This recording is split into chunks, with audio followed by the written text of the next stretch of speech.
Trop cher, inadapté ou motivante pour les équipes? Parole d'expert s'intéresse aujourd'hui à l'épargne salariale.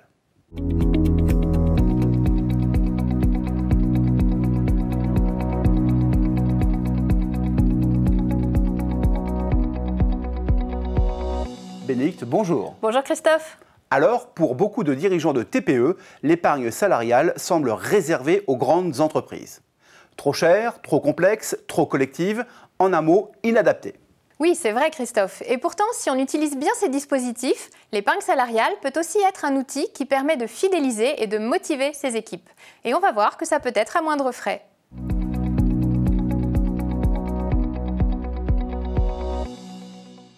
En effet, pour les petites entreprises, les sommes versées au titre de l'épargne salariale n'impliquent aucune charge. Mieux, la déductibilité des primes d'intéressement ou de l'abondement versées au titre d'un plan d'épargne entreprise, PEE, ou d'un plan d'épargne pour la retraite collectif PERCO permet au dispositif d'épargne salariale d'afficher un coût moindre par rapport à une prime classique. Prenons un exemple. Pour une société relevant de l'impôt sur les sociétés, IS, 1 000 € d'intéressement versés à un salarié représente, après IS de 28%, une charge de 720 €. Alors, attractif? Sûrement, mais pas suffisant pour construire une politique d'épargne salariale. En effet, la mise en place d'outils tels que l'intéressement ou le PEE nécessite que l'entreprise en ait les moyens. D'où l'importance pour le dirigeant de se poser deux questions. D'abord, quel est le budget qu'il peut ou veut mobiliser? Ensuite, quel est l'objectif qu'il souhaite atteindre avec ces dispositifs? Tout d'abord, le budget.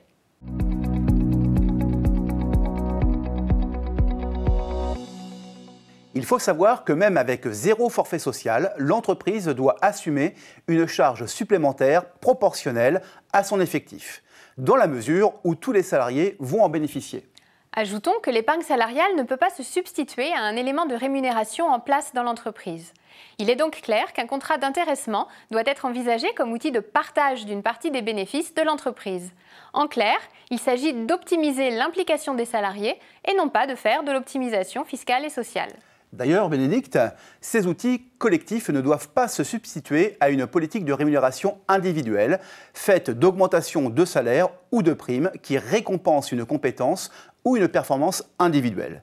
Mais revenons aux outils.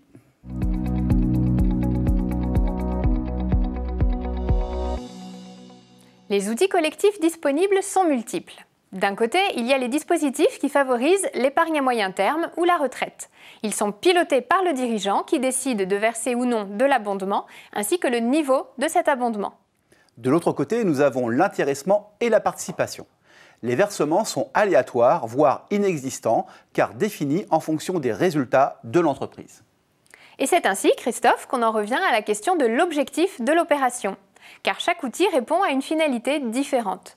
L'intéressement récompense collectivement les salariés de leur contribution aux résultats de l'entreprise, le PEE leur permet de se constituer une épargne et le PERCO les aide à consolider leur retraite.